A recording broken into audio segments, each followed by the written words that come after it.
All right. Thank you for staying with us on Good Morning Nigeria.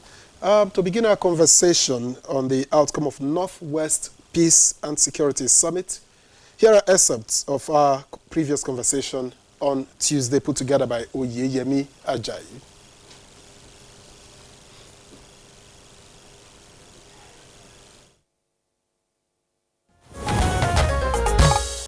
The existence of multinationals in Nigeria is considered a major contributor. As far back as 5-10 years or even earlier, when you go on the streets of Kaduna, where I come from, you know that we are going to walk into a problem very sooner or later. Okay. Because of the children you see then, 5, 6, 10 years, on the street, out of school, begging, and so on and so forth. You ask yourself the simple question, where will these guys be in the next 10 years? When they will be 15, 16, 20, what would they be doing? So if you look at maybe the industries and so on, in the northwestern region, farming that used to be the major preoccupation and so on. So the incidence of poverty is there, but it's also increasing every day. Now we have succeeded in extricating 13 local governments from the shackles of the bandits. In the last 8 months or 9 months, we have not had any attack in Kenkia, Bindawa, Ingawa, Cherenchi, Batagarawa, Katsina, and also even some part of Dusama local government. So this goes to show you that government is, the effort of government is yielding results. My expectations is to have a work plan, a framework like mentioned by Dr. Kabiru and the Honorable Commissioner, and to have a team of monitoring, a monitoring team that will follow up, and a tracker to identify who will do what, when, why, how, and where. And at the same time, to have a timeline frame for every activity as identified, and to also have a monitoring indicator to each, a kind of a linkage between the activity and the monitor, as well as the tracker. Most of the formal border points as well as informal border points in the northern part of the country are not protected. So there is free flow of both material, transhumans, and humans across the border into those states that are contributing to those security challenges. Drug proliferation and addiction is also another challenge. The collapse of the value system, that is also very unfortunately prominent. And in that regard, the family system, there is a cultural, I would say, deficiency in the Northwest that unfortunately in some cultural communities within the Northwest where the family system is collapsing increasingly. The father wakes up in the morning, does not care.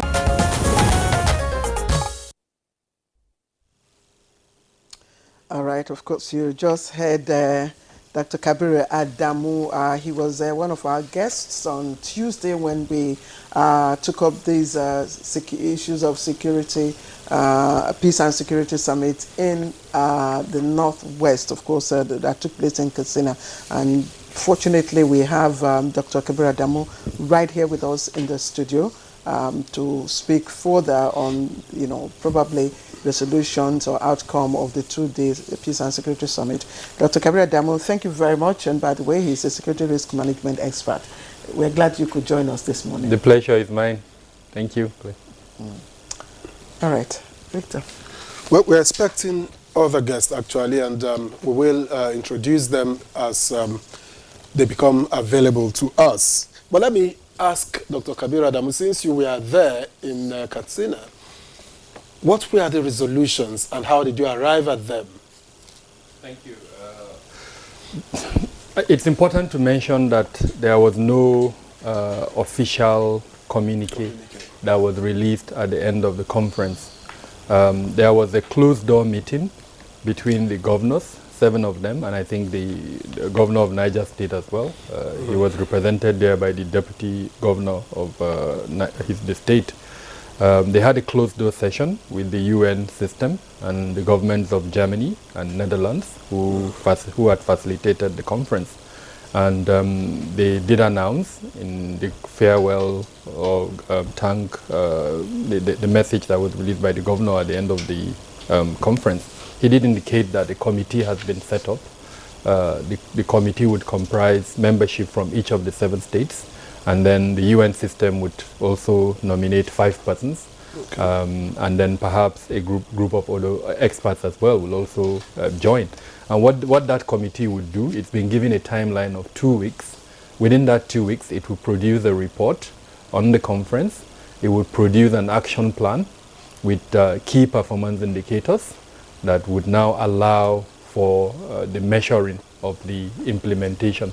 The governor of Katsina State also indicate that what they intend to do is to outline short-term, medium-term and long-term resolutions in terms of what they intend to achieve. And more importantly, which I found really interesting, is the fact that the responsibility component would also be indicated in the report and in the action plan. In other words, the stakeholders that were brought together, who among them would have responsibility for implementing what. In other words, a guideline for the implementation of the resolutions of the conference will be contained in that report. So I guess we have the next 10 days or thereabout to wait for the release of that report that will give us a clear indication. Perhaps in the course of the conversation we can look at the technical sessions. There were 5 technical sessions that were held, and it will give the listener an indication of what kind of resolutions will be contained in that report. But do you see a pathway to successful implementation that is essentially, arriving at the conclusions that are anticipated? I'm quite optimistic, and my optimism is rooted in the goodwill that I saw, the passion that I saw, and a different approach, I would say, from the crop of governors that were there. I wouldn't describe them as young, but they were in an age bracket that I think could relate to what their various states were going through. The governor of Zamfara State found a very interesting way to engage with the audience. The governor of Katsina State as well, Jigawa State. So it was quite interesting really to see the crop of governors making, because during the conference, each of the governors spoke. He presented a paper, his perspective on how to address the security challenges. One interesting thing that emerged is that there are divergent views on certain issues. I'll give you an example. State police, the concept of state police. I know there is a lack of harmony or understanding of what state police and policing means. But it came up during the discussion. The representative of the governor of Kaduna State, as an example, was almost 100% supportive of the creation of state police.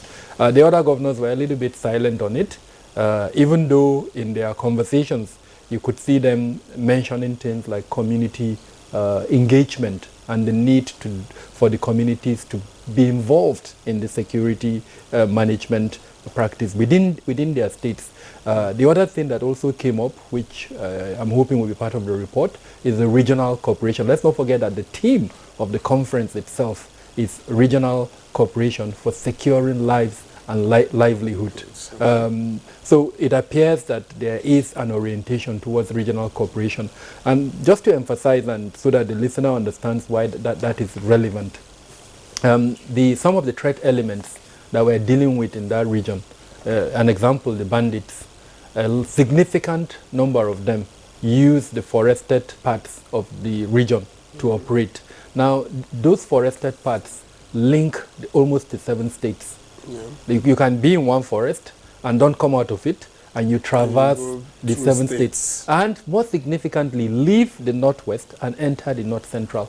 So whatever one state does, if the others don't join, it would be futile. Because as an example, if there is a military operation, let's say in Katsina, and you don't block the borders, they just move over to another state. So that team is actually very significant, and if it's achieved, it will go a long way towards reducing some of the security challenges. So that's what is giving me optimism. If by the time we discuss some of the technical issues that were discussed, as an example, economic viability of the region, I had concepts like comparative advantage, competitive advantage coming up. Jigawa, as an example, they produce wheat, they produce rice. Those are competitive advantages. In the area of power, especially with the what I would describe as decentralization of power, allowing states to now generate power.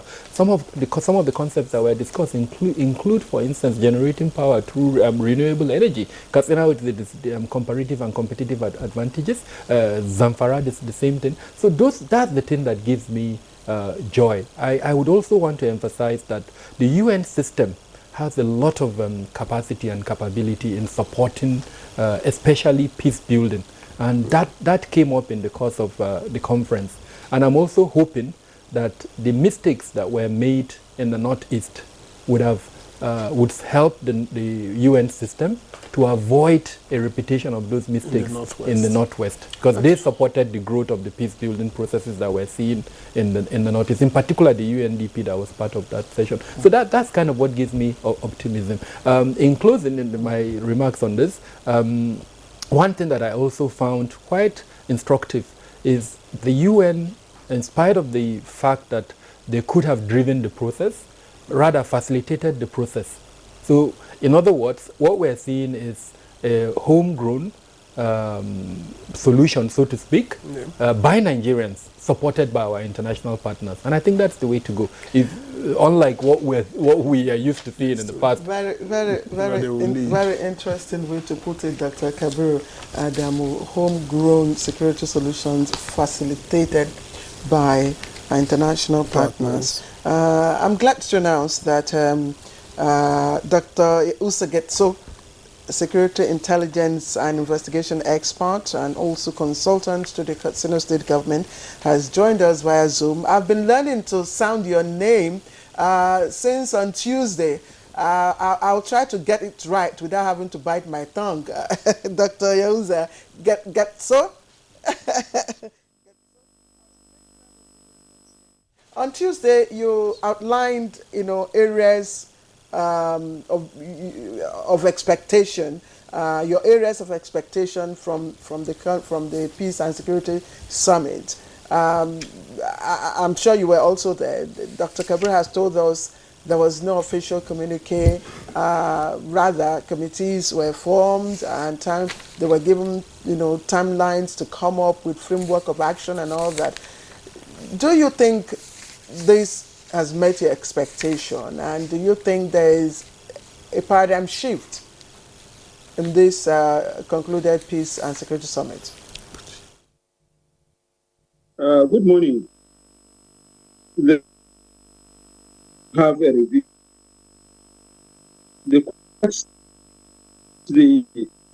The summit considered were itemized in terms of reviewing what was done before, what has not been done, and what's supposed to be done.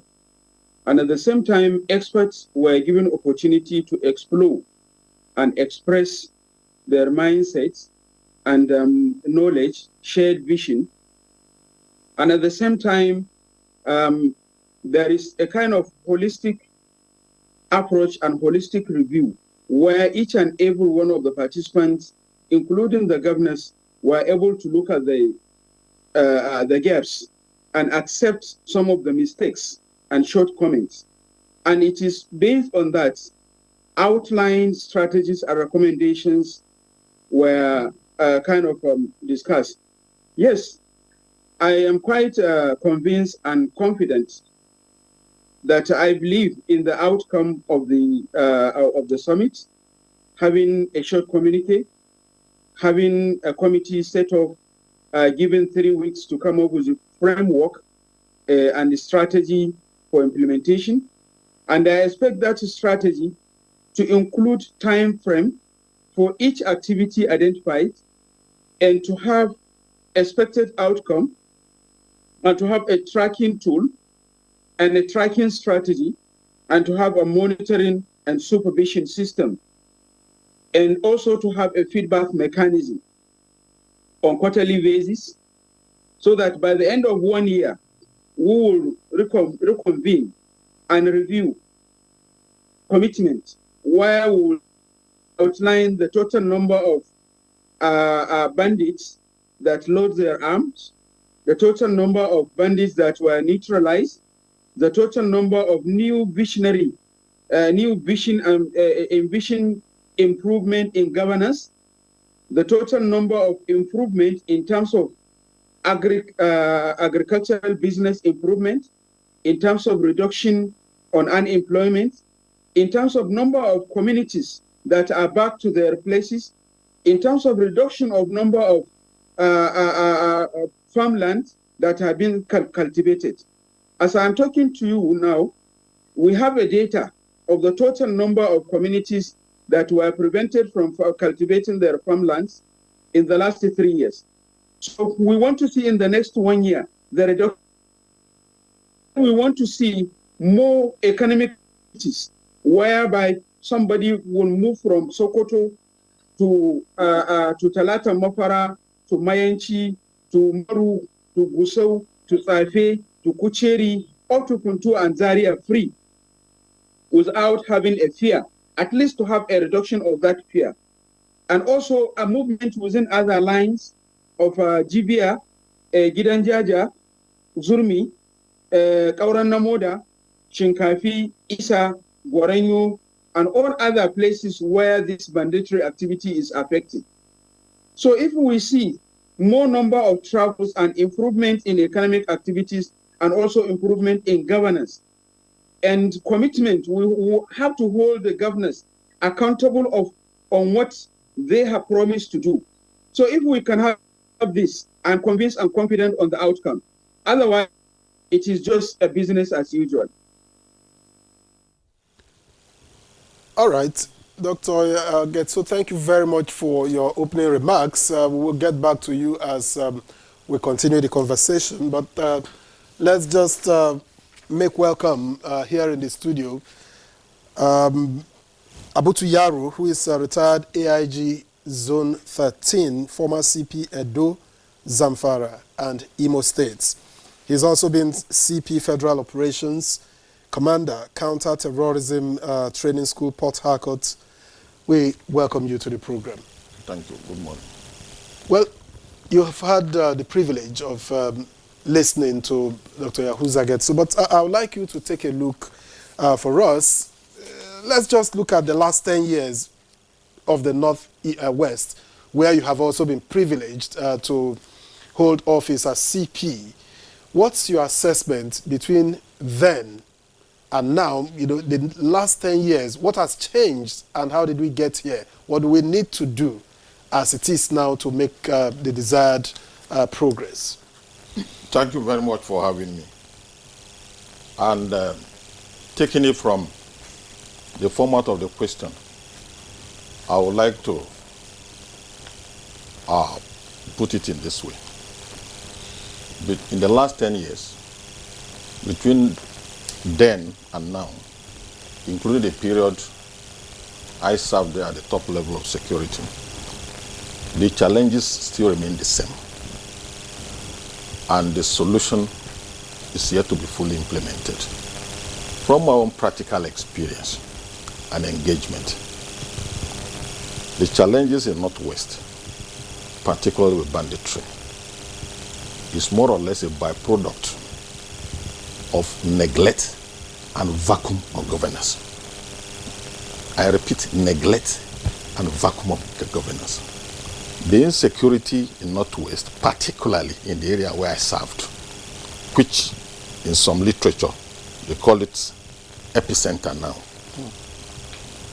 We came to a empirical conclusion that these people are resenting maltreatment. And that's why you see them attacking farmers, villagers in large number. I have interacted with them and asked them this question: why are we where we are? And they told me, or my team, that they are where we are because of abysmal neglect. Neglect in terms of infrastructure, neglect of inclusiveness, neglect in terms of even economic freedom and social justice. Let me itemize it. They used to talk and complain with nostalgia their existential circumstances during the Sardauna era. They used to say that even elementary facilities like Earth Dam that were operating during Sardauna time, they are no longer there and they are not maintaining anything. They used to complain equally too that simple, responsive engagement, like availing them veterinary services, which they say their fathers enjoy under Sardauna, is no longer there. Veterinary services in the sense that government veterinary department will come and inoculate the animals free. Government to make provision for where they do grazing unhindered. Apart from the Northwest, the whole of former Northern Nigeria, we had what we call forest reserves. And by the vision of Sardauna government, the essence of forest reserve was that people like this, who are grazers, hunters, and people who actually are loving nature could always come there and express themselves. But if you look at our map today, where are the forest reserves? Now, beside that, even there's no inclusive governance. In the Northwest, particularly in the area I served, these headers are aboriginal personalities. They are not migrant headers there. They are indigenous. Their forefathers were born there. But the services available to their contemporaries who are in the township, they don't have it. And they used to ask me, because I done as a CP, they will ask you, because they see the CP as personification of government. And they were free to talk to me because they used to tell me, open their heart in the sense that they said, I am not in any of the divide. I'm not Fulata and I'm not Bahuse. So being that as it may, they see me as a neutral government security authority and whose penetrative involvement to them was taken to be serious and sincere.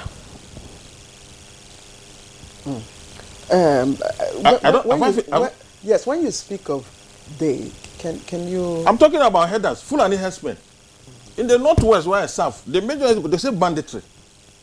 The major executioners of banditry, from the way I saw and from the way I have my record, not that I read, that I managed, were Fulani herdsmen. And another major complaint is that even their own contemporary Fulani-speaking people, who are now in governance, are educated, they disconnect them. They don't really deal with those ones who are illiterate and who are in the bush. They complain about it. That to the extent that even they bring their cattle to the market, one intermediary will stand between them and the final buyer. They complain to me. And when adversity befalls them, we don't really do anything for them. So and yet, this is not that they migrated to our zone.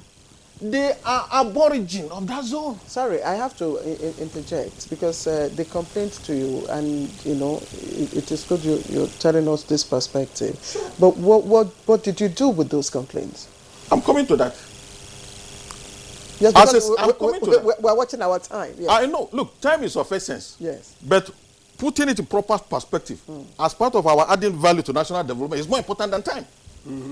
If what we are doing is for national development and national security of our country, listening to ourselves and taking every inch of the conversation with seriousness. But if you make it like academic presentation, well, so be it. Please go ahead. Thank you very much.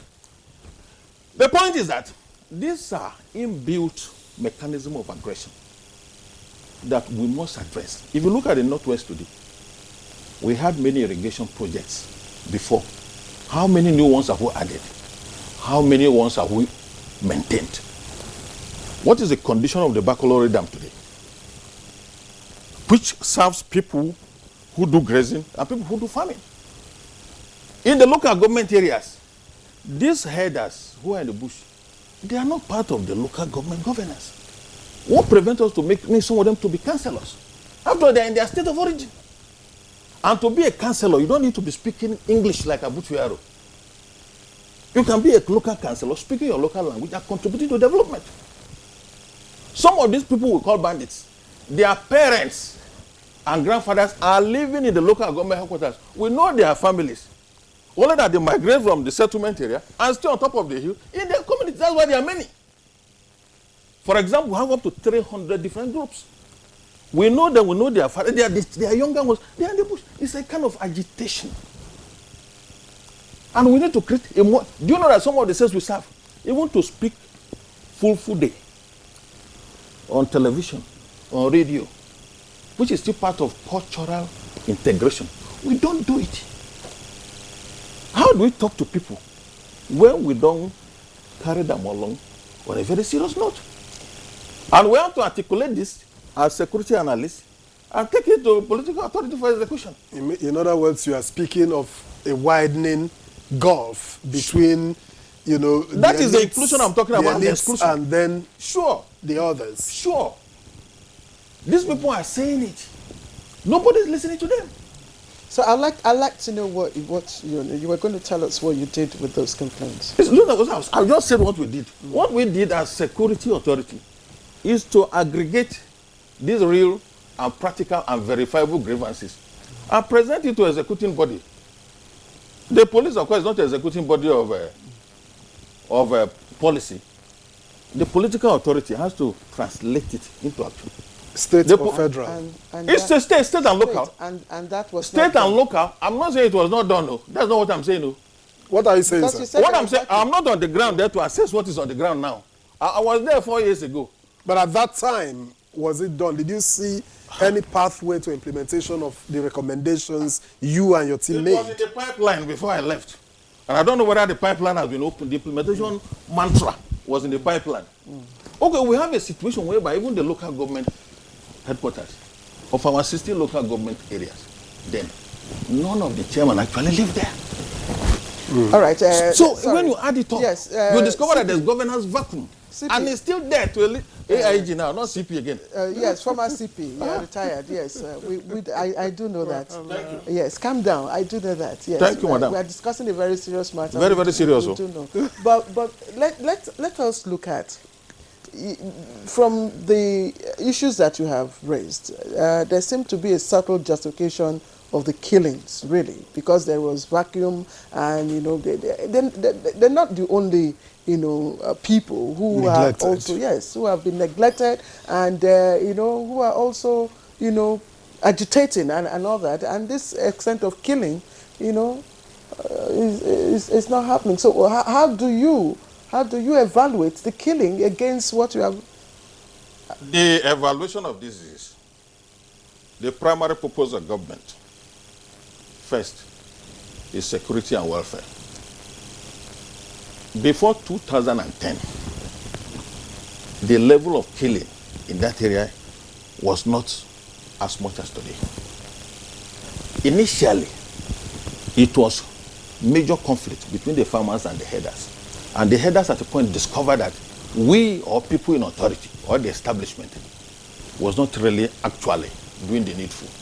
So they decided to embark on a kind of a self-help effort by arming themselves more. And then that became a very convoluted situation. It was at that time that we, the government, ought to have come in drastically. Those who lose cattle, let us buy cattle and give them. Those whose property were destroyed, let's give them money or restitute them, so that they know that the government is an arbiter, providing for them at critical need. At the point, these people started feeling that we are no longer really wanted. Our indigenship and nationality is seen as an inferior type. Therefore, we have to arm ourselves to face to become an existential situation. So the role of government at that time was very, very critical to the escalation or to the containment. For example, policy of even disarmament with payment could have come in. So look, we agree you have bought arms to protect yourself. Don't protect yourself. Look, take money, give us the arms. You have lost animal, take money. People who kill your people will go to court, will make sure they enter prison, and we have continuous engagement. Continuous engagement means physical government authority actually sitting with them like this It is imperative. But those things will not talk. Just a moment, Victor. We're still talking about the bandits. Sure. Yes, and banditry. When we had the commissioner who, I think one of the commissioners from Katsina State on Tuesday, and we raised the issue of poverty as a driving factor for the crisis, and all that. And he was, vocal in saying that the bandits are not poor, that it wasn't poverty that was driving banditry in the Northwest. You are the one talking about poverty. I started by saying it was exclusion and governance vacuum. That's how I started. You don't have to say poverty. When you say I didn't say poverty. Perhaps, okay, can we agree on something? I say exclusion and governance Can we vacuum. agree on something, please? AIG, you said exclusion and governance vacuum. Now, would we be right, let me go with Claire now, that has now driven them into poverty, which is why they are reacting the way they are. Is that the situation?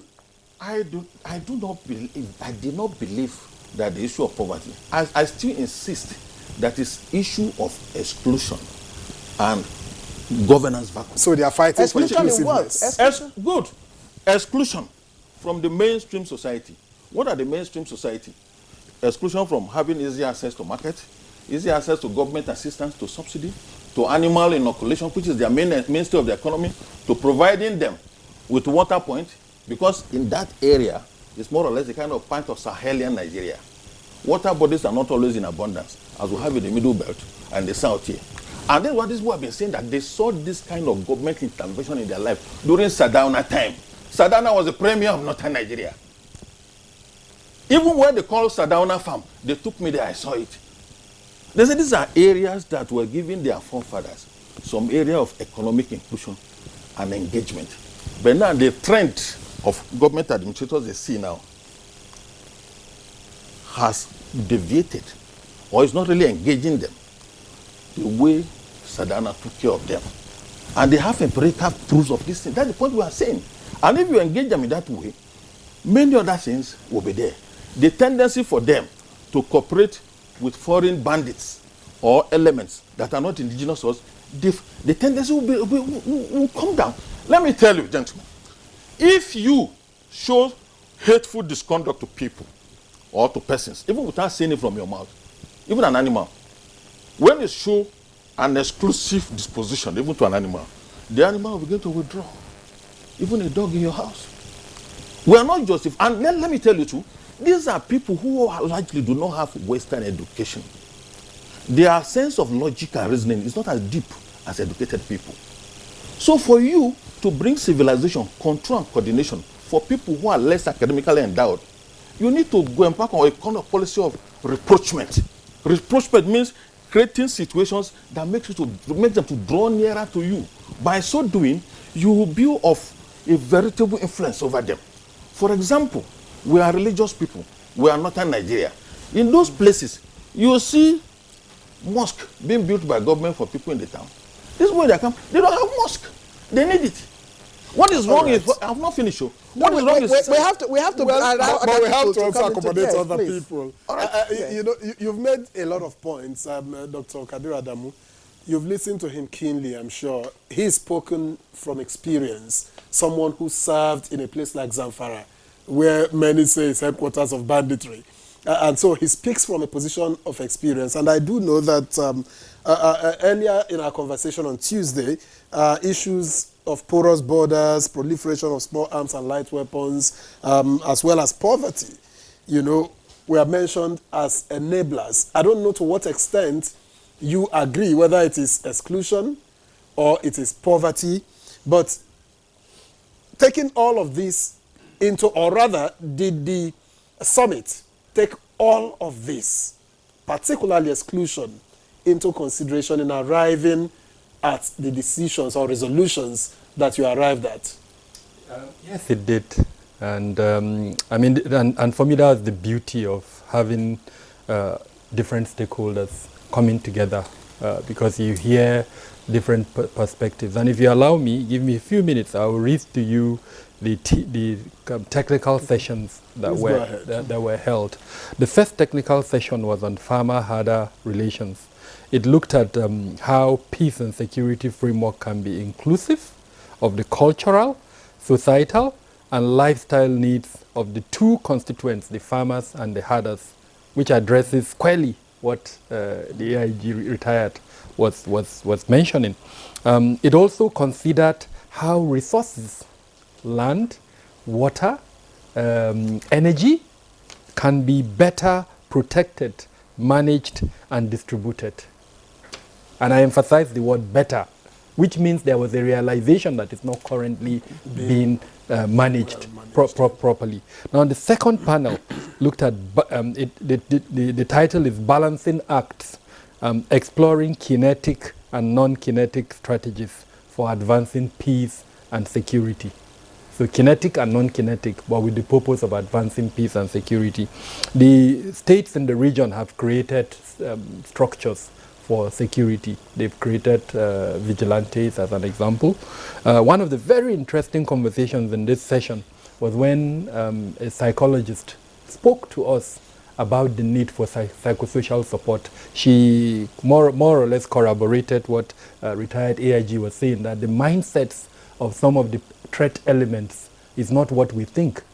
You can't engage with somebody at the level that you are if that person is not at that level, because he or she is either traumatized or is coming from a level that before you even engage with him, you have to bring him to a point where he will understand what you are saying. So quite interesting. Then other security practitioners considered the various kinetic, the military, police, other kinetic components, and then the non-kinetic component, and whether we should have a hybrid, a mix of kinetic and non-kinetic to achieve. Also very instructive in this particular panel was that it looked at the root causes, some of what you mentioned, the drivers of the insecurity, and went ahead to recommend measures. So as an example, I think the conclusion was that we should have a hybrid of, let's say, 80% non-kinetic and 20% kinetic, which the governors embraced during the conversations.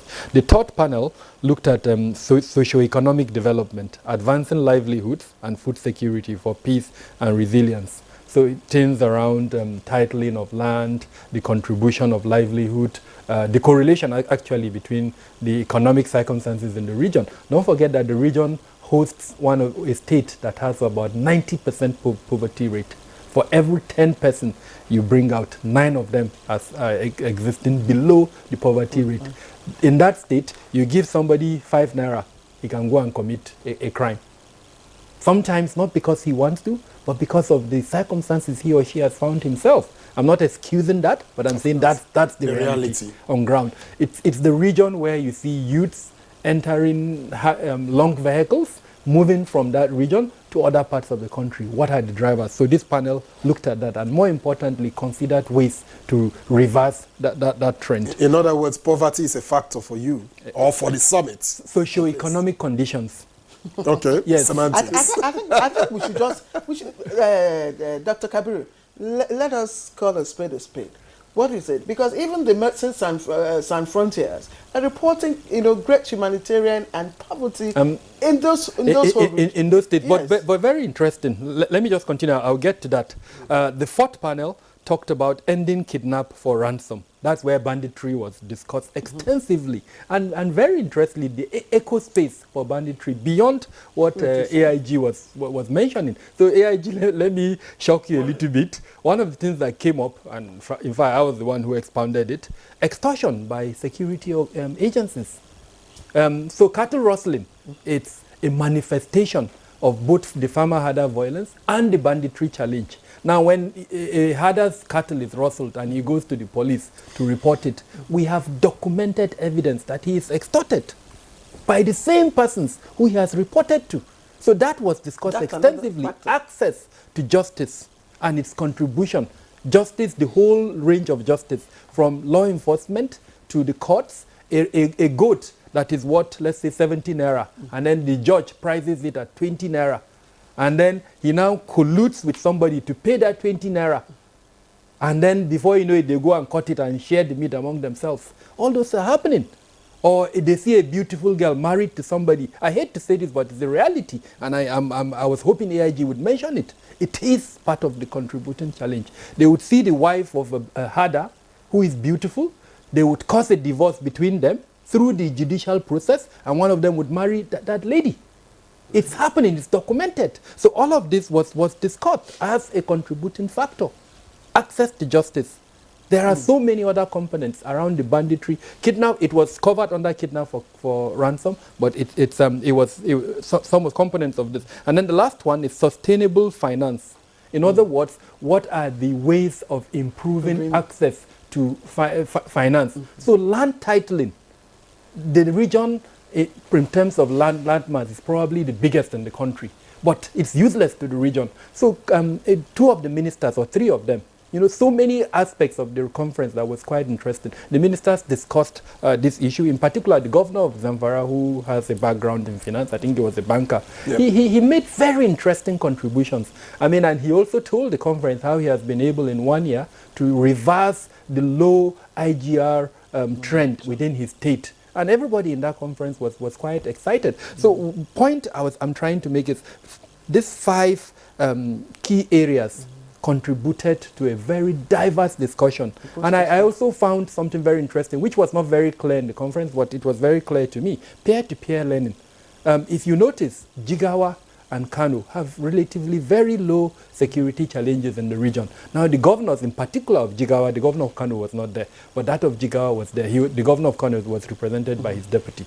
But that of Jigawa spoke extensively around how they've been able to manage some of these challenges. So that provided some form of peer-to-peer learning. The same, it's a homogeneous region. And so if one governor is doing X, as an example, they spoke about how there's an institution, I think it was set up by, I can't remember which president, but it's on soil and agricultural research, and how they partnered with a Brazilian research institute to look at various components of the agricultural value chain and how it has helped reduce the economic challenges within the region, and how hopefully with the research that institution is doing, it will help improve production. One conversation that I think touched a lot of persons in the conference, including myself, is the discussion on sustainable economy, where the Food and Agricultural Organization country rep,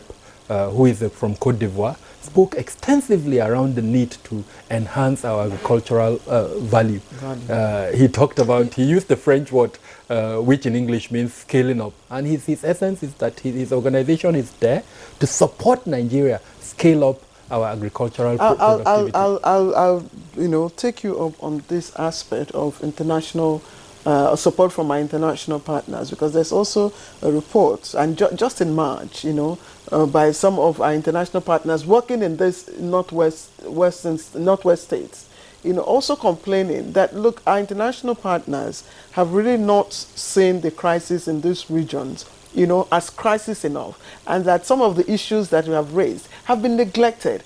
And I want to be specific from the report I'm getting, that the MSF is calling, he said, look, they don't think that the UN has really taken this as an interest enough, and they are calling for UN's, more deeper participation to strengthen their efforts in those areas. I would want you to respond to that, but please hold on. I just want retired AIG Abutuyaro to respond before we get back to Dr. Getso. Yes, Getso.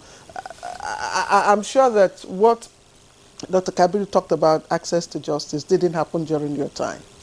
Yes, but would you like to speak to that? It's not a time frame phenomenon. It's a systemic characteristics he was outlining. And he's not really saying that within a certain time frame, it's an over time.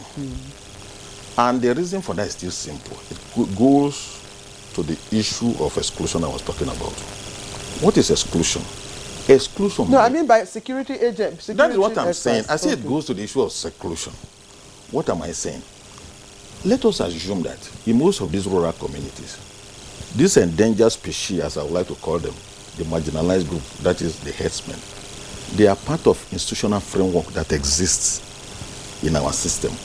The tendency for them to become victims in the most bizarre manner, as I said, will be less. For example, what is wrong in making a Fulani man to be part of the lay area court team, this customary court team, so that as their cases are coming, the Fulani man, who is a native of that area, will have his own perspective to justice delivery. Even at the police station, in those localities, most of the police stations in that area we are talking about, they're always very closely located to the area courts.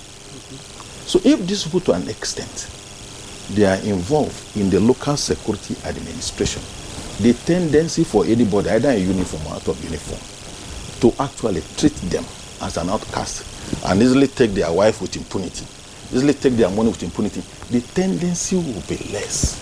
But when their presence, their visibility in our urban life and institutional life is minimal or very, very intangible, the tendency for this kind of oppressive conduct, in the way and manner Dr. Kabir has said, will always be there. We know we are Nigerians. We always have this feeling that if somebody's person is not in the institutional arena, that person can always be pushed aside as nobody. We know ourselves. It's still part of the thing I'm talking about. So that is why I said inclusion is very, very, very important in our daily life. But we could not just treat it, in as much as because these people do not speak English, it's not enough for us to begin to assume that they are living in animal kingdom or they are living in a Hobbesian life, and we ignore them with impunity. By so doing, institutional intimidation in the way and manner Dr. has will continue to increase. All right.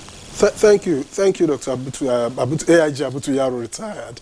Let's quickly get to Dr. Yahuza Getso, who has joined us via Zoom from Katsina. Doctor, I hope you have managed to listen to what the studio guests have said. I just want you to react, perhaps, to the contributions of our studio guests. Now, Dr. Abutu Yaro has spoken extensively about what he calls exclusion. Well, Dr. Kabir Adamu didn't quite say poverty, but he agreed that they are, worse off. They are not as well-to-do as those other people. So let me not use the word poverty since he doesn't want to use it. But do you agree with these positions? And if you do, how do we begin to make amends? Because this will lean heavily on governors of these states. Well, I quite agree with both positions. I'm still maintain the position that anybody who is linking poverty to what is happening in the case of banditry, I think is missing the link or did not really understand the situation. I'm a community-based and forest-based researcher. I know where the bandits are. I know who they are. I have been to their locations severally. And I intermingle around all the criminals and crimes in the northwestern forest and in all parts of African forest. So I'm always looking for where a criminal is to interact with on the perspective of understanding the situation. So I don't believe that these guys are poor. They are as rich as you may not ever think of. They are quite rich. They are not poor. And I believe with the AI of disconnect, believe with Dr. Kabiru in respect to the need to improve the socio-economic and socio-cultural values.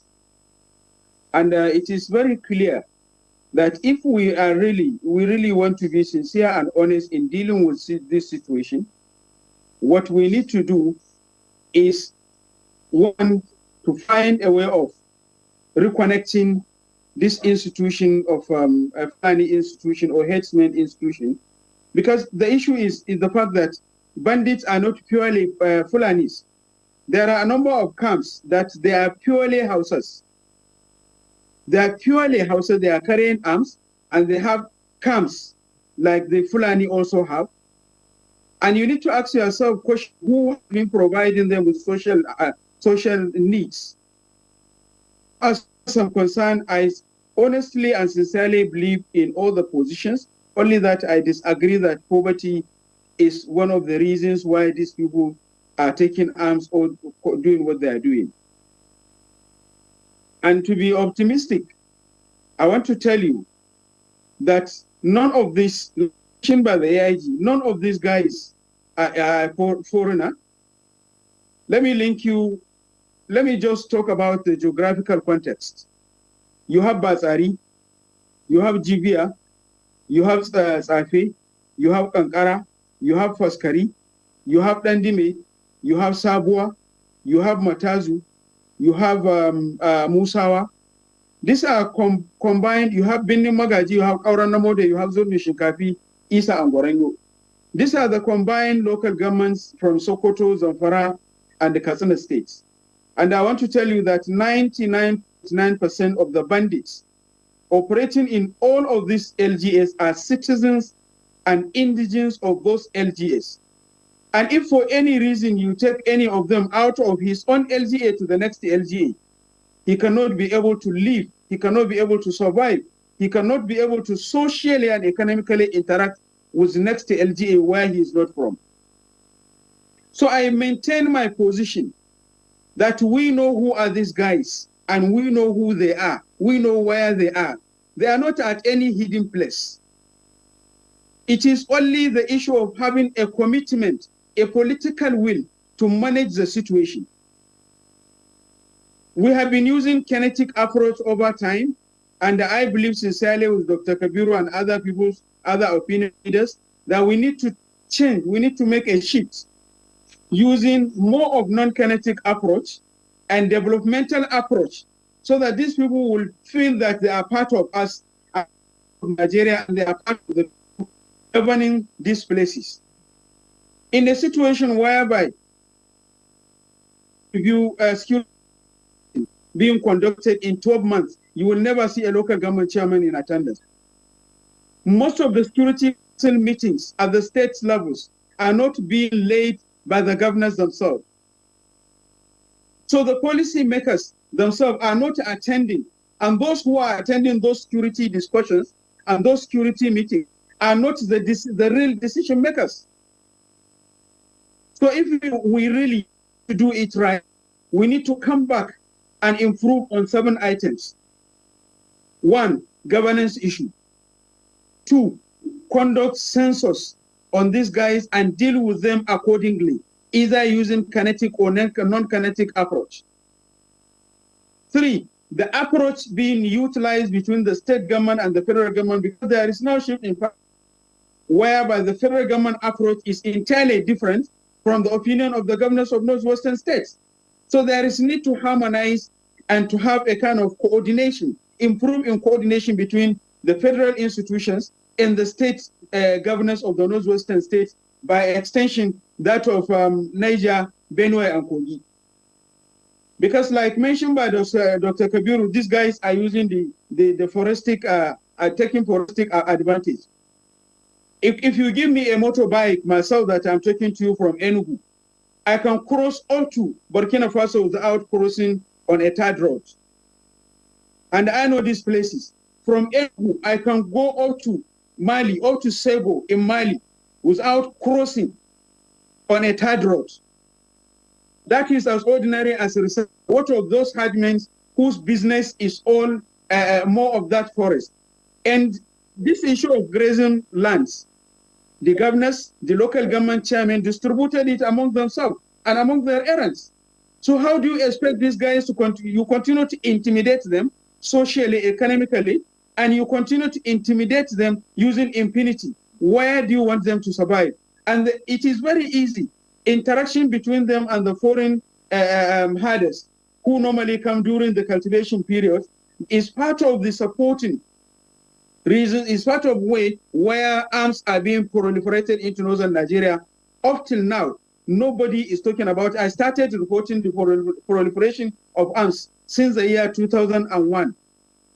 This thing didn't start now. It started very long ago, but it hasn't been managed well, coupled with issues around social justice and so on and so forth.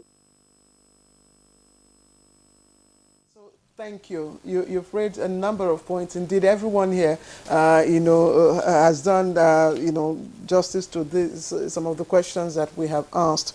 And we will come back to the studio, and I will allow Dr. Kabiru Adamu to speak when we come back from this break. All right, welcome back.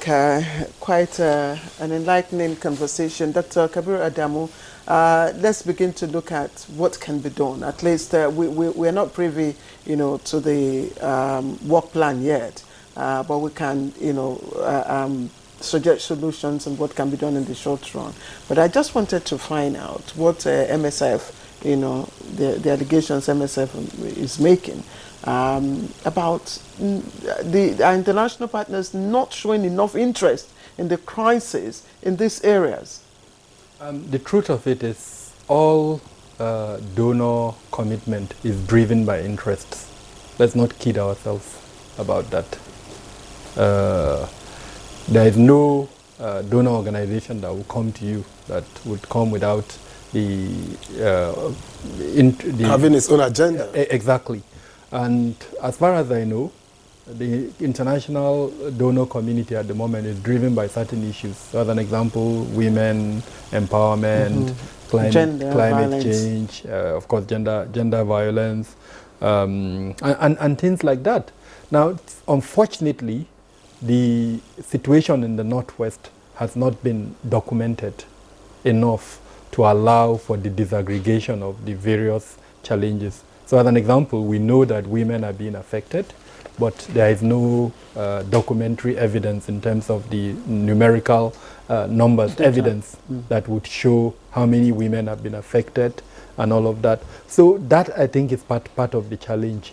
But it would also be, I would say, wrong to say that the international community has not shown interest. I am aware that the INGO Forum, which is the umbrella body of all international non-governmental organizations in Nigeria, has an, I think, action plan, a development plan. I can't remember the exact title, 2020, I can't remember the years, the range, but about 4 years, and that it was able to identify development needs, especially humanitarian, for up to a period. And from what we are told during the conference, they've been able to raise a certain amount of money to allow for interventions in different areas in the Northwest.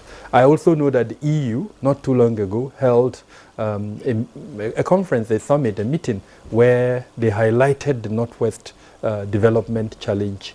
The conference itself is an indication that the international community is now beginning to focus on the Northwest. Like I mentioned, it was facilitated by the UN system with the support of the German and the Netherlands government. So I'm quite happy. I also mentioned that it looked like the mistakes they made in the Northeast, they are trying to avoid it here in the Northwest. And I agree with them. What happened in the Northwest is, over time, a dependence syndrome, for lack of a better word, developed, where a significant portion of the affected community started depending, as it were, on aid from these communities. And that's not the idea. The idea is to support and then, of course, either hand over to government or allow people to go back to their livelihoods. But where a trend of dependence is sustained, then the whole idea of humanitarian and development aid would be useless. And so I think that is what they're trying to avoid in the Northwest, where they will work with the governments, but allow the governments to be in the forefront for those type of development. But would you also suggest a time frame? I mean, from the international community, okay, so look, between this time, and this time, this is the time we can provide you with the support. If, we don't see positive or significant progress in implementation, well, you're your own. Is something like that likely to happen? I mean, let's be very realistic. I started by saying that all donor organizations have their interests. The onus is on us as Nigerians to ensure that the interventions are guided in a manner that our national interest is protected. Beautiful. And in that, I want to call on the federal government with all sense of responsibility, especially if you look at the renewed hope agenda. And please, I would pray and hope that NTA sends this message to those that matter. The renewed hope agenda talks about developing frameworks for addressing security at the regional level. It is one of the priorities that is mentioned in the renewed hope agenda, that the coordinating elements within our national security architecture would develop frameworks for addressing security at the regional level. That has been presented to the administration by this conference. And I'm a bit concerned that the federal government's role in the conference is laid back. The vice president was there. He made a speech on behalf of the president. The Office of the National Security Advisor was there. The Minister of Defense was there in person. Several other federal government officials were there. But because I participated in the process and because it's a public era, I would leave it to say that the federal government was a bit laid back. But the opportunity is there. It is a low-hanging fruit that the federal government, the administration, can use as an example to say we have developed the first regional framework that can now be emulated in the other framework. Now, what's the importance of this? Each of the regions have peculiar security challenges. You can't use one stroke of brush to address the security challenges across the region. Obviously. Now, because stakeholders have come together in the Northwest and have sat down and are now discussing. Remember, in their opening remarks, we discussed that a committee will be set up. The federal government should be represented in that committee. All right. Thank you very much, Dr. Kabiru Adamu.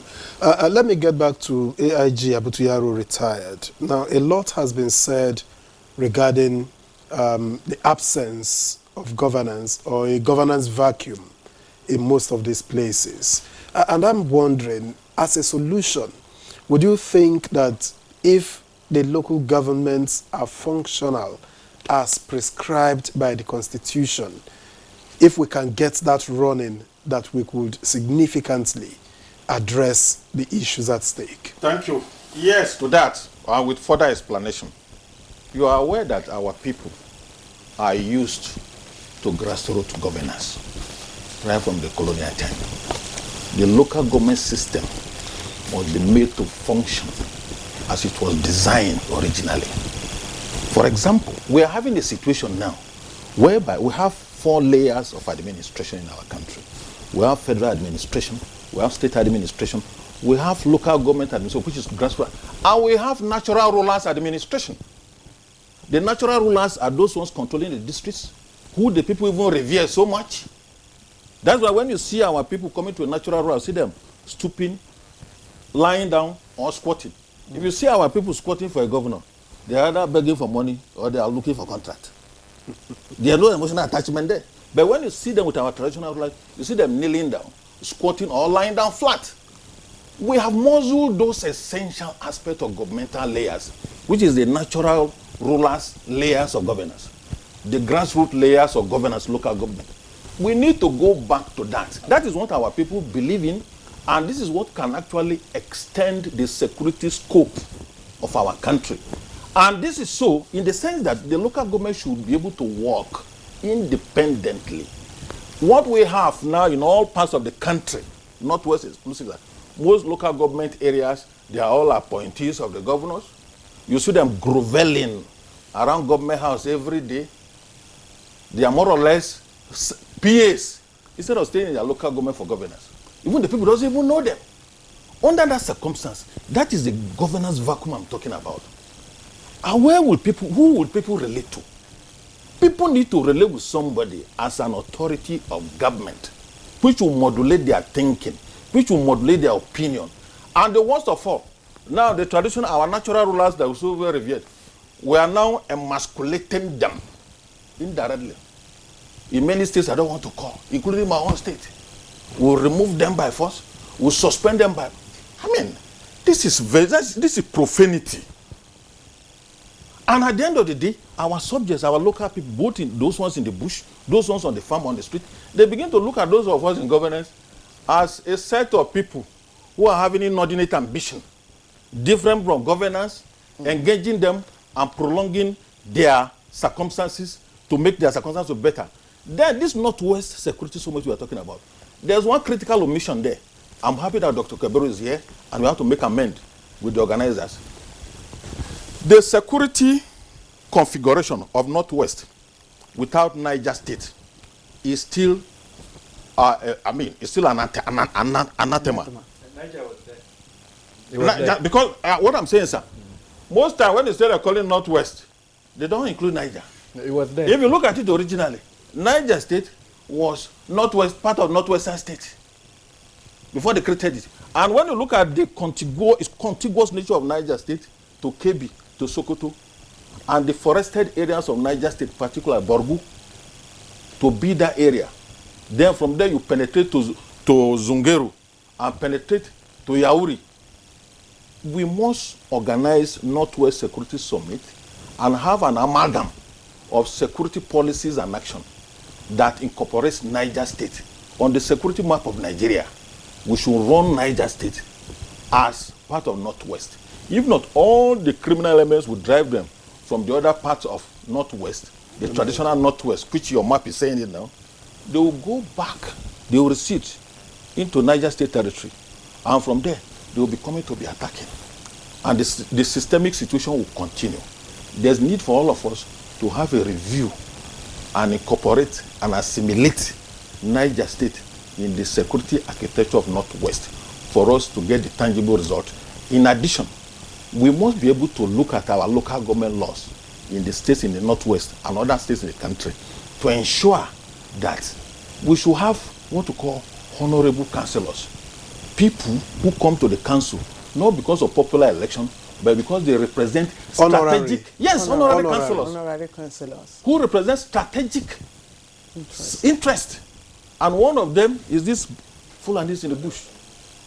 Particularly in the states where they are of origin, like in Zamfara. All their parents are in the town. It's the boys that are in the bush. And all of them are forming camps in their own districts. Wouldn't that require a constitutional... It's not constitutional. Local government law is largely within the domain of state assembly. That's the same assembly, assembly they have used to hijack local government. To the extent that now, even federal government took them to court for snatching local government money.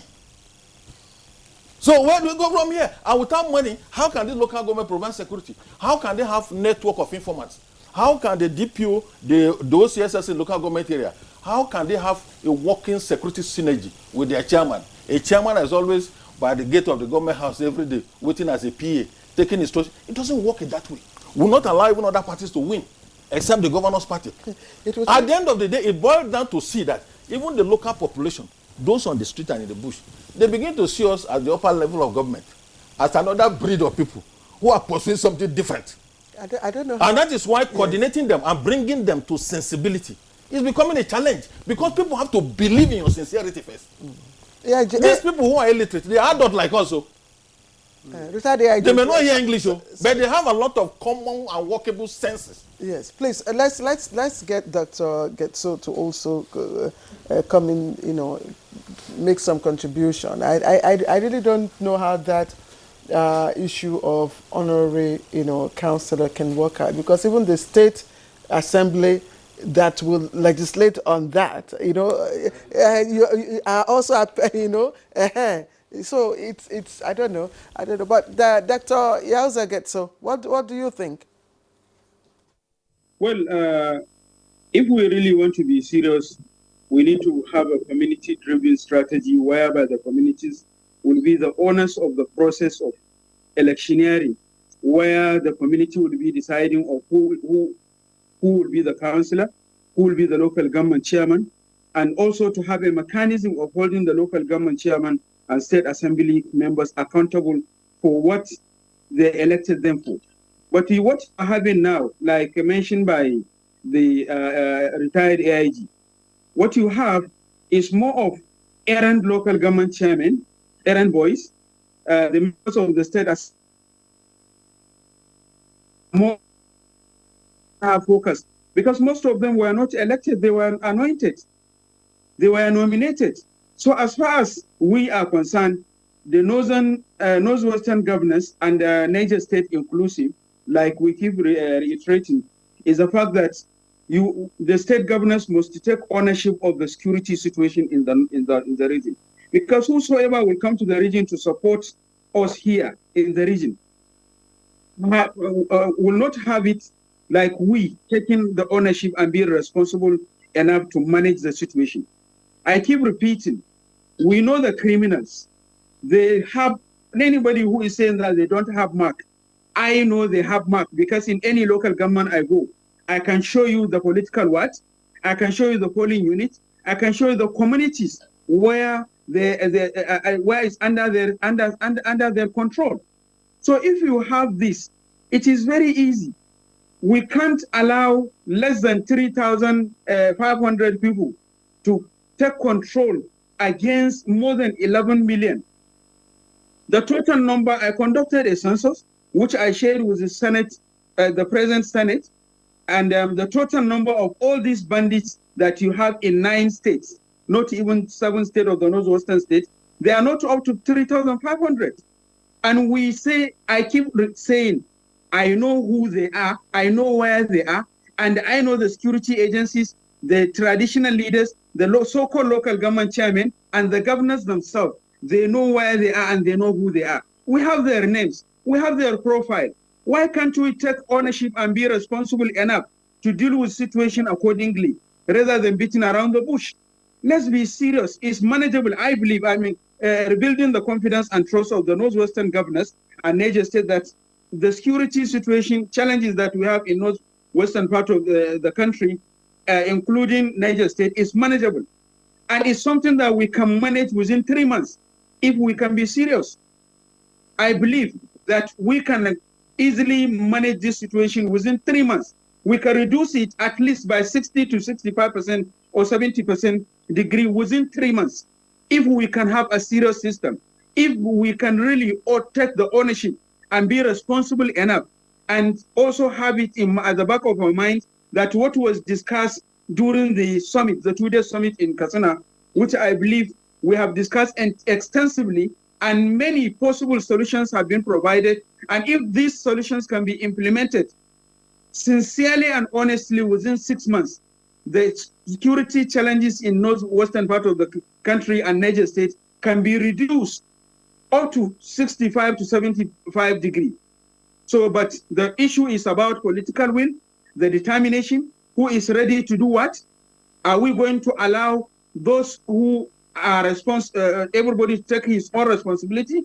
How are we going to allow the ownership to take place in terms of the traditional leaders, the religious leaders, and all other community-driven mechanisms that we have? Is manageable and is something that can be managed and something that can be addressed. Thank you very much, Dr. Yahuza Getso. Let's get back here in the studio, Dr. Kabiru Adamu, as we gradually wind down. In fact, not gradually, we're almost out of time completely. But quickly, how can different agencies with unique capabilities and jurisdictions work together to provide a more comprehensive, coverage of the potential threats that we have identified so far? Okay, thank you. Let me start by quickly making a clarification. Fulanis are holding leadership positions in the Northwest. In fact, most of the traditional rulers in the Northwest are Fulanis, or at least have their roots in Fulani. I want to make it very clear, and I think AIG knows what I'm talking about. The challenge is multidimensional, it is complex, and only looking at it from that angle will help us address the issue. In other words, I agree that there is exclusion, but the exclusion is deeper than perhaps what we've discussed in this program. Now, to answer your question, it's by having a framework for addressing that challenge, a framework that allows each of the stakeholders to contribute. In our discussion here, we've identified different aspects of the challenge. At the moment, security is in the exclusive list. And that is why I insist that the federal government should take the lead. Until I'm seeing a trend, and it worries me as a security expert, the regionalization of security. The southern governors held a meeting. They've discussed security. Northwest is holding a meeting. Northeast have held. Southeast have held. So in practical terms, security is being decentralized, even though it has not been decentralized in the Constitution. And as a country, we need to take note of that. So the federal government should take the lead, and I've given ideas on how that should be done. The framework should be developed that will allow each. I have to, just in less than 30 seconds, please, how can governors begin to show political will now? Governors can begin to show political will now by way of recommitting themselves to the ideals of security and governance. You know, it's a question of mindset. If a governor in a month, you stay 3 weeks in Abuja, and you only come to your state to pay salary and enter the next aircraft, you know that we are still nowhere. If as a governor within 3 months, you hardly see, people hardly see you, no township engagement, no engagement with anybody, you are just a visiting governor, it will not work. So how they can do it is a recommitment. Because to me, agreeing with Dr. Kabiru that the federal government has it, but I still believe that in the field engagement of coordinating security, the governors have a higher stake. You saw on television recently, one governor complaining out about all the federal security available to him, how he could not use them. You could have asked him, how has he been using his security vote? If all right. So all these things are issues. We have to go. AIG Abutuyaro is a retired AIG Zone 13, former CP, Edo, Zamfara, and Imo States, among other positions that he occupied. We thank you very much for your perspective. Thank you for having me. Let me also thank Dr. Yahuza Getso, security intelligence and investigation expert and consultant to Katsina State Government. We thank you very much for your time on the program. Well, thank you for having me. All right, Dr. Kabiru Adamu, security risk analyst. Thank you very much, as always, for being on Good Morning Nigeria. And let me apologize before we go that we couldn't bring you the second topic which we had mentioned, the MSMEs award. It gives a sense of how important, how serious the security issue is, and that we had to deal with it the whole of the program. I am Victor Azu. Thank you very much for watching, and we'll see you again tomorrow. And I'm Claire Adilabu Abdulrasak. Bye-bye.